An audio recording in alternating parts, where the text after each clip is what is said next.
was able to get a tour for me with our interim superintendent, Erica Sanchez, and we took a tour of the landfill.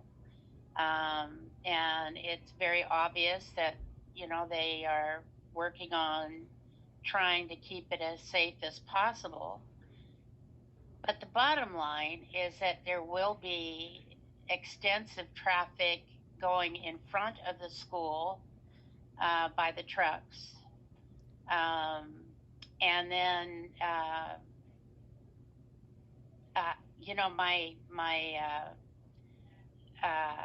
my subject area is history, and one of the things that happens is that this company is obviously being the people here in Hollister are very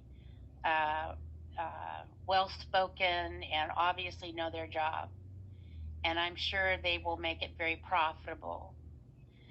But when they sell, we don't know who they will sell to, and eventually companies sell. That's capitalism.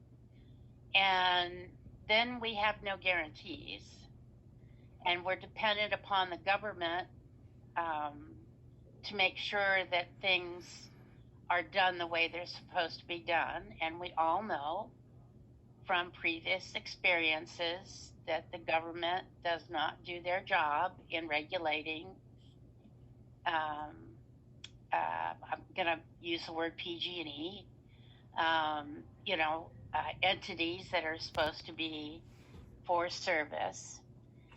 But bigger than that, as a grandma with a child that's being raised here in our beautiful county, I just think that Hollister and San Benito County should look for a different way to earn money and not sell our beautiful county to garbage. And that,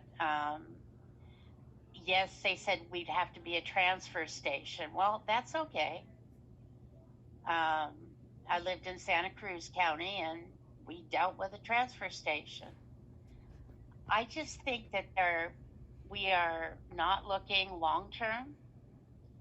And as someone who represents families of children who will be eventually, hopefully, homeowners and voters, and they'll have children here, I am looking at it totally philosophically. I'm not going to look at their science makes sense. I have no qualms with their science. I'm not a scientist, and I'm not going to pull apart their science. I'm going to say, though, that I think that our county can do better. And I think our children and grandchildren and thereafter, we need to do better.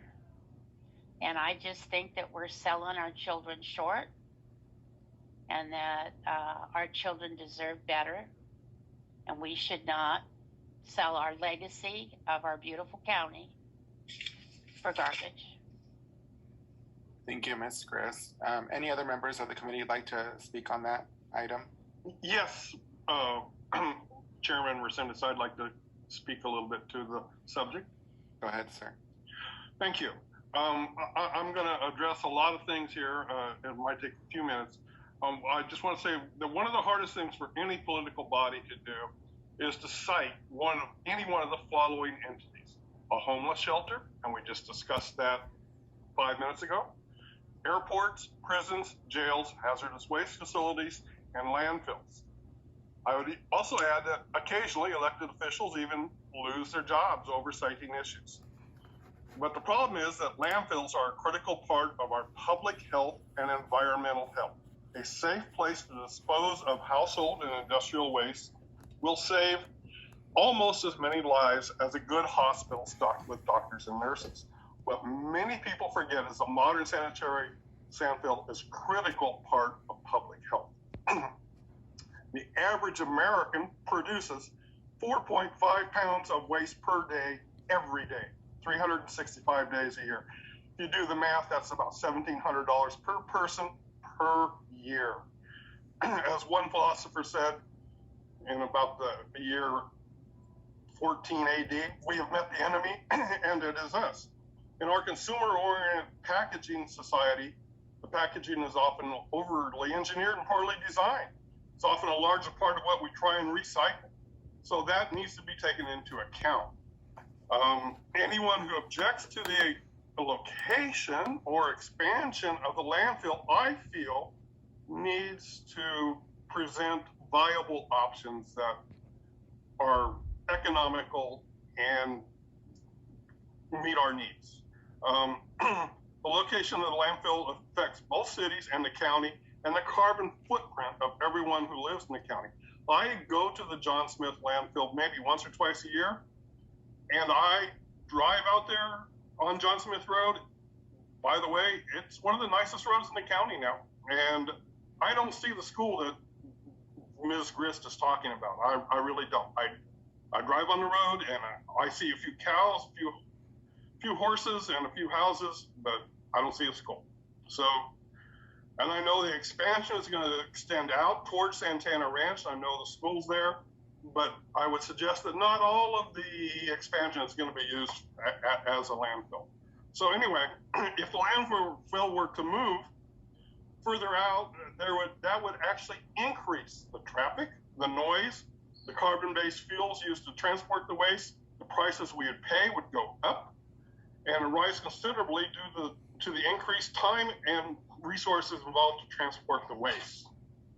So I personally feel that if people want to change the location of the landfill or limit future expansion, they need to tell us how we're going to accomplish our tasks and how we're going to replace the money that comes in. Okay, so, and I have some ideas about this, and I'll get to it in a second.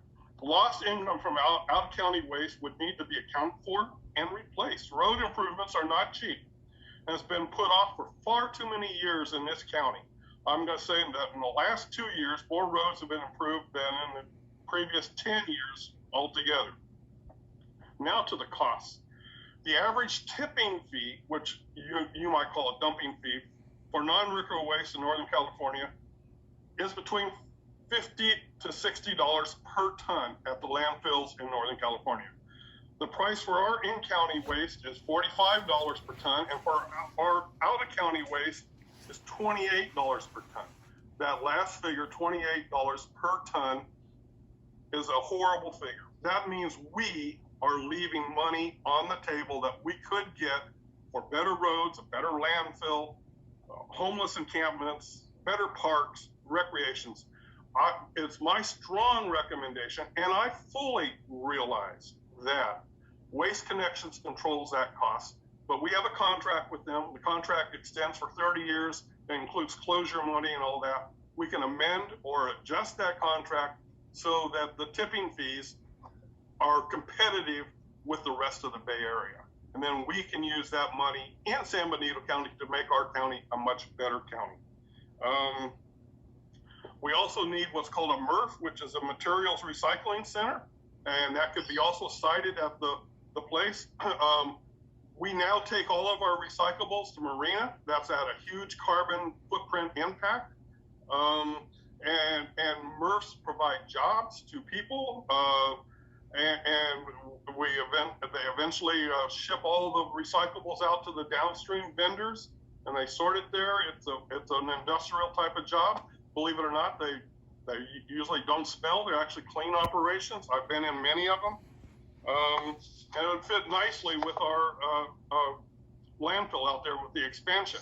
So I propose the following 5 issues to help correct the problems that we're having. I've mentioned number 1 already. We need to increase the tipping fees so we are now competitive with Bay Area landfills. $28 per ton is leaving at least $25 per ton on the table. It's too low. I'd personally like it to increase to $50 per ton tomorrow. I know that Waste Connections set the rate, but we need to encourage them to raise it quickly.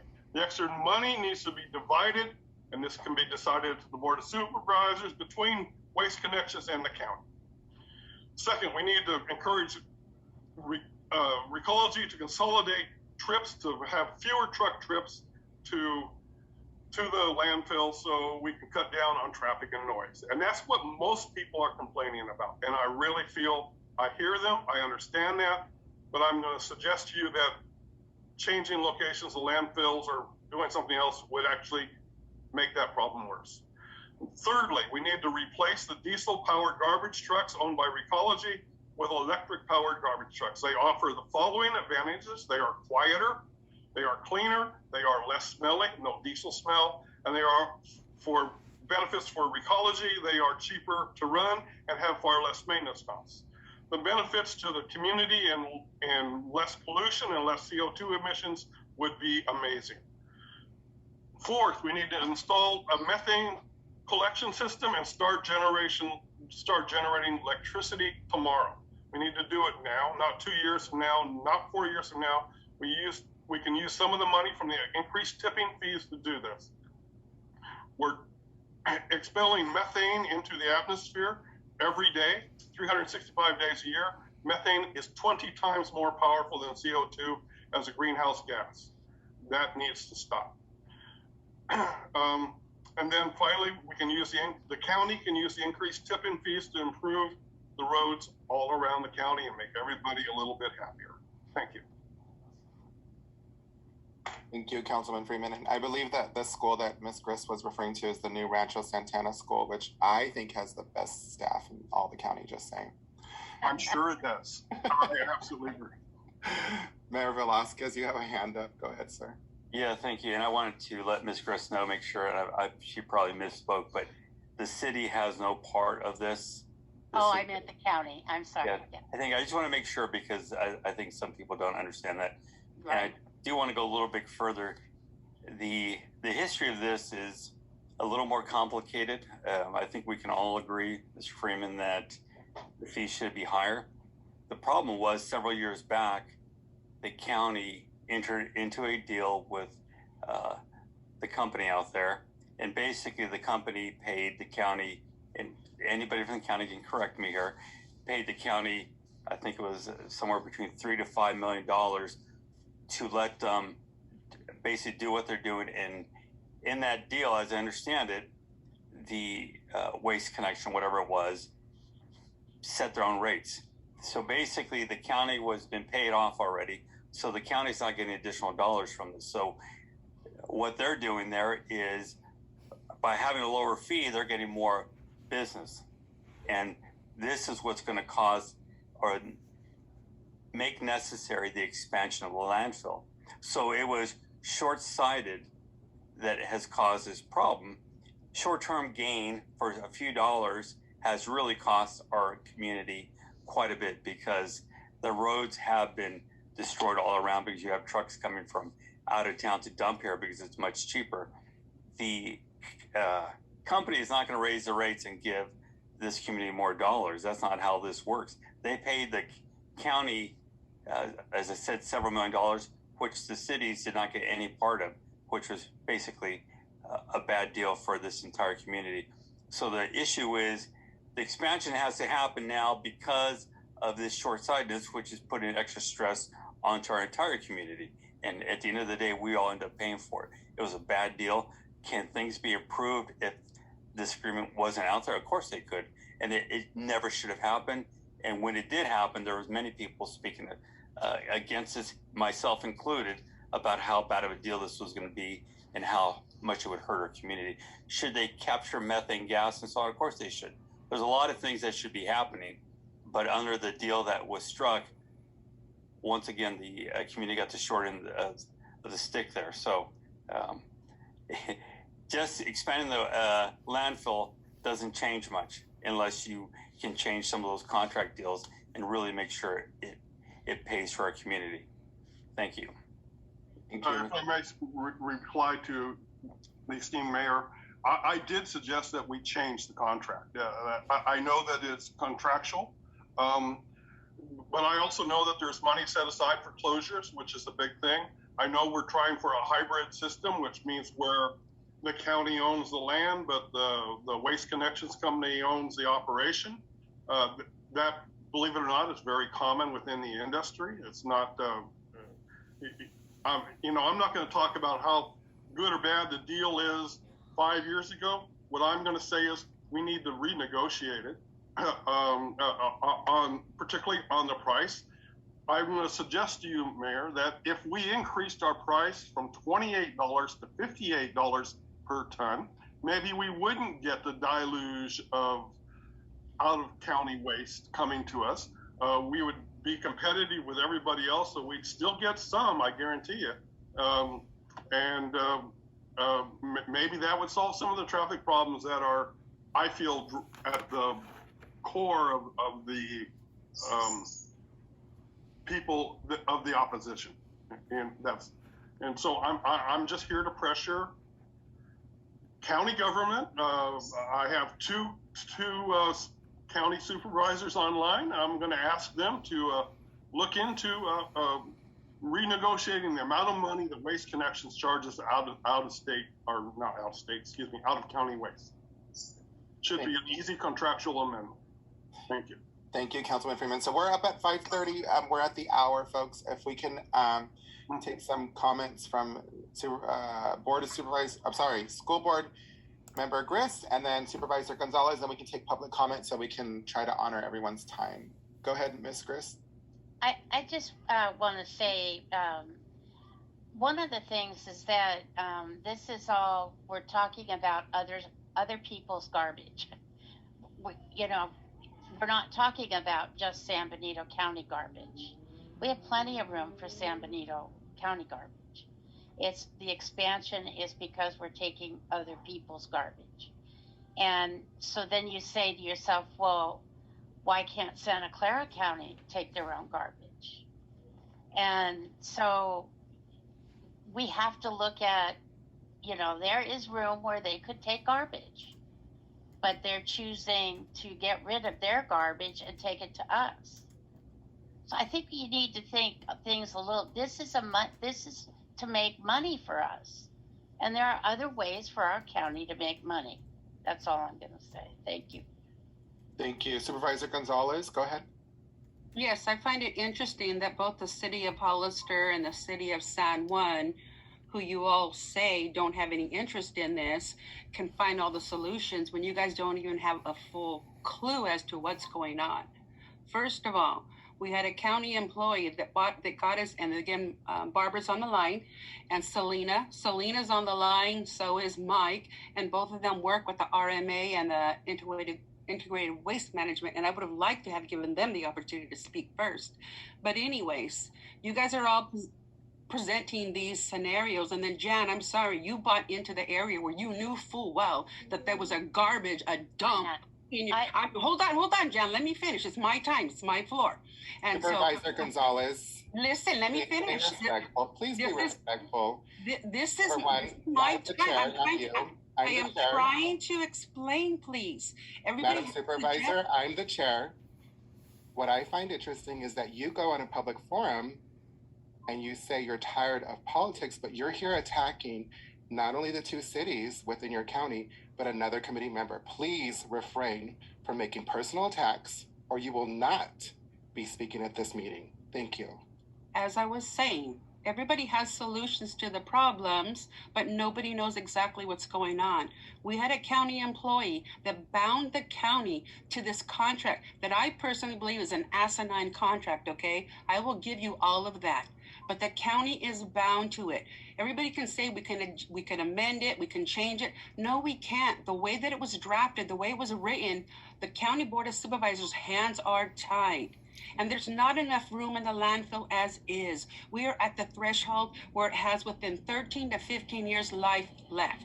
And so if we don't do something, we're going to have to go to the transfer route. And then if people are complaining now about their garbage, wait until we go to a transfer system. It'll be even worse. Okay, so right now the county is in a position. We're between a rock and a hard place. It's a very uncomfortable position to be in. And Selena is here on the line, and the last board of supervisor meeting we had, I told her, that her job is going to be to have to explain to the community why we are here, why we have to do what we have to do. Because I told her it's going to be a hard sell on my part, as well as the other supervisors, to be able to support this expansion when people don't understand the logistics of what's really happening.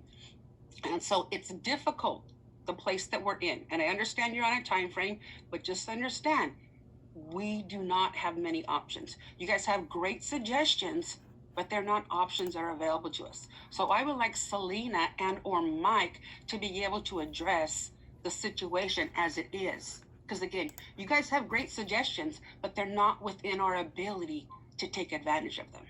That's all. Thank you, Supervisor. At this time, we're going to open up to public comment. Ms. Elia Salinas, go ahead. Thank you, Mr. Chair. You know, John Freeman, I love when you talk trash. I mean, you really had a lot of points there that I don't have to go over. Supervisor Gonzalez, yes, the landfill, the way it is now, only has a 15-year lifespan. And when you say that San Juan Bautista and Hollister do not benefit, actually they do, because Recology uses the landfill. And y'all know how I feel about Recology prices. So even if we, you know, the idea of having Recology use electric trucks, you know they're going to increase our prices, guys. So come on. And when I mean guys, I mean both genders. I'm not trying to be disrespectful. This, you know, Jan said earlier that this was not a plan for the long term. It is a long-term plan. This has been in the plans for a very long time. We knew this was going to happen. This is a very substantial, viable economic revenue to San Benito County, and it's not about more traffic. It's just going to be traffic that's going to continue to be coming here. Now, Mayor Velasquez, you mentioned about where's my notes here? About the county received like $5 million or something like that, and if I understand correct, if I remember correctly, they were paid in advance that money so that they could use it for the roads. And when you go up to I cycle, and I love cycling on John Smith Road up to, and as soon as you get to the landfill and you pass it, it is all potholes because they don't have to fix it from there on forward. So it is one of the most upkept roads since April, when former council member Honor Spencer left. I've been going to the dump out there, taking a lot of trash. When I went out there in April, it was exactly what it is, a landfill. I started going up there this weekend, and a little too late, and I don't know why, because it's a landfill, but now they started doing landscaping out there. It's supposed to be it looks all really pretty. They just put the red bark out there. They've even got plants out there. They've got these signs, why you want to, you want to be able to expand the landfill. And I know I'm running out of time. Please give me a few more minutes here where I'm going with this. The fees. I specifically asked, because I knew we were going to have this meeting tonight, and I called and I talked to the window. I got out of my car and specifically talked to the window, to the people there. So people dump things along the roads. You're allowed up to 5 mattresses free. They don't even charge you to get rid of this. Now they asked me over the phone, are you a Hollister resident or a San Benito resident, or you're an out-of-towner? And I said, well, is there a difference? Why are you asking me? And they're like, no, we're just keeping track, because they keep a tally. 3 individual people, or maybe I talked to the same person on the phone, but face to face. Salinas, you're at 3 minutes. If you can wrap it up, please. Yeah, thank you. I appreciate it. So I asked about, because they asked you, so the fee, I said, if I'm not a county, do you charge a different fee? And they said, no, we don't charge. And I go, then why are you asking where I'm from? And they go, oh, we're just keeping tally.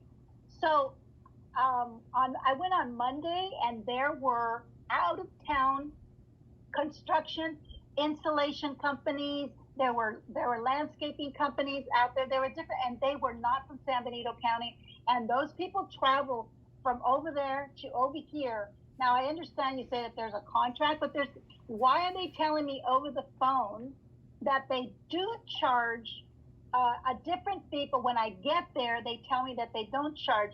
So there's a lot of things we need to look at that. And one of the things is that they don't take cash.